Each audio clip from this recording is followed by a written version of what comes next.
question, la députée. C'est avec grand plaisir que je réponds à la déclaration de la ministre et que j'accueille le plan du gouvernement en vue de la modernisation de la loi sur les langues officielles. Je suis originaire du Nouveau-Brunswick, la seule province officiellement bilingue du pays. Je suis fière de représenter la circonscription de Fredericton, où tant de personnes vivent et travaillent dans nos deux langues officielles. Cette réalité symbolise le projet de société que les Canadiennes et Canadiens se sont donnés, voilà plus de 50 ans. Comme mentionné par mes collègues aujourd'hui, la langue française rassemble des millions de personnes à travers le pays. Dans chacune des provinces et des territoires, les gens se racontent, aiment et rêvent en français. Il est donc essentiel de protéger la langue, mais aussi de mettre les outils en place afin que celle-ci puisse s'épanouir et prospérer. Madame Speaker. Madame la Présidente, j'ai un lien personnel profond avec ce que représente la langue et une empathie sans fin pour ce que cela signifie lorsque vous avez perdu la capacité d'exprimer vos pensées les plus profondes dans la langue qui appartenait autrefois à vos ancêtres. La langue est le reflet de notre âme. C'est le moyen par lequel nous sommes capables de mieux décrire le monde dans lequel nous vivons, sans hésitation ni doute. Quand mon beau-père a grandi, lui et tous ceux qui le connaissaient ont eu honte. La honte est une arme puissante. Elle a coupé profondément et presque totalement le lien de son peuple avec sa langue. La langue est au cœur de l'identité. Autrefois, cette terre était une forêt diversifiée d'identités culturelles et elle peut l'être à nouveau. Nous devons veiller à ce que les langues puissent prendre racine et être fortes et fières. Je suis encouragée par la déclaration de la ministre affirmant le soutien indéfectible. Bon, un instant, je suis désolée, je dois interrompre. Les députés doivent mettre leur micro en sourdine quand ils n'ont pas la parole. Autrement, vos conversations sont entendues en chambre et voilà, ça dérange. La députée, merci. Chose facile.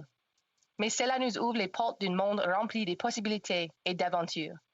Plonger dans une autre culture, apprendre à s'exprimer dans une langue seconde peut donner le vertige. Chercher nos mots, ne pas savoir exactement comment répondre à une question, c'est intimidant. J'incarne d'une certaine façon cette idée qu'il est possible d'unir ces deux identités, d'être à l'écoute et célébrer ce qui nous rend uniques, from coast to coast to coast.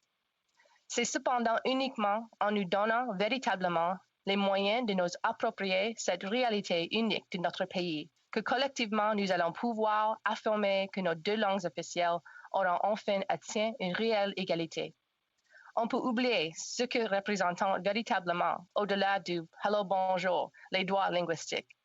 Très souvent, cela affecte directement la sécurité des gens et leur dignité.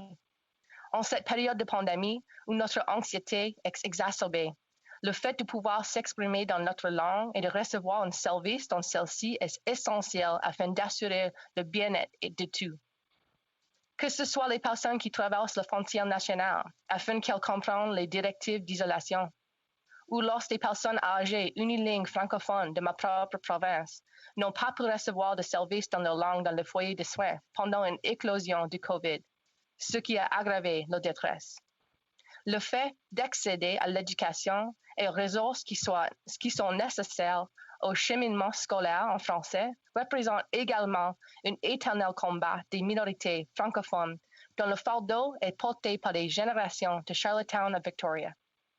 Rien n'est jamais acquis tant que la Cour suprême n'aura pas rappelé que le français et l'anglais ont un statut, des droits et des privilèges égaux au Canada.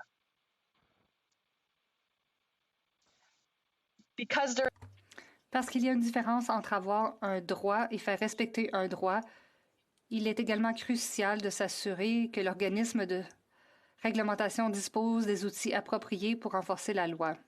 Au cours des derniers mois, j'ai beaucoup réfléchi à la signification du mot « résilience » et à la façon dont nous avons dû apprendre collectivement à naviguer entre le chagrin, la tristesse et les moments d'unité et d'espoir.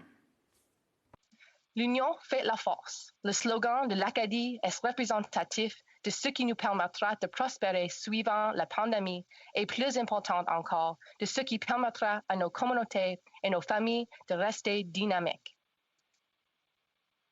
I believe it is only Je crois que ce n'est qu'en travaillant ensemble, en défendant les valeurs de respect et de diversité au pays, que nous pourrons rétablir ce nouvel équilibre linguistique dans tous les aspects de la vie des Canadiens, au travail, dans les loisirs à la maison. Soyons un exemple d'unité au-delà de nos frontières.